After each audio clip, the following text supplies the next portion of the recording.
Hello and welcome to Kathleen Color. Fall brings out some of the most beautiful colors, and one of my favorites is cranberry, so I created a cranberry cocktail look. This is a great look to bring you into the holidays and for fall. I started by priming my skin with Marc Jacobs Invisible Undercover Coconut Primer. Next, I applied Lancome's Renergy Lift makeup to even out my skin tone. I then brushed Lancome's Dual Finish powder all over my face to set my makeup. Next, I used Charlotte Tilbury's Film Star Bronze and Glow to contour and highlight. I used the bronze shade on the hollows of my cheeks, down the sides of my nose, and around the outer perimeter of my face. Next, I brushed the highlighter shade just above the cheekbones and down the center of my nose. Blush came next. I applied blush to the apples of my cheeks for a natural flush.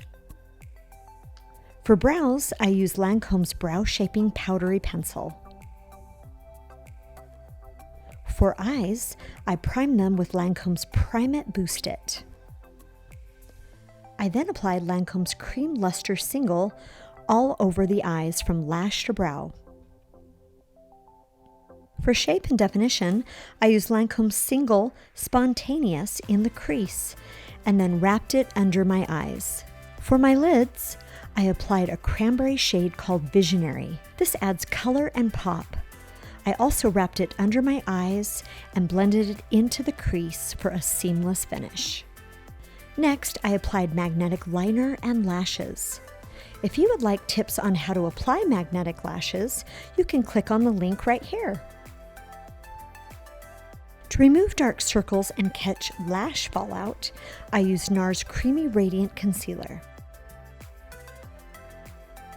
To finish the eyes, I applied Lancome's Definisals Mascara to the lower lashes.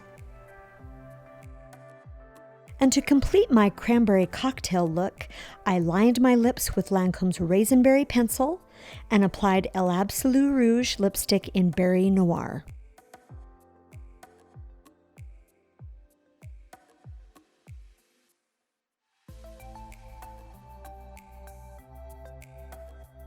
I hope you're enjoying the fall and have a great holiday season. If there's a makeup tutorial that you'd like to see, put it in the comments below. Hit that like button, subscribe, and I'll see you next time. Remember, life is better in color.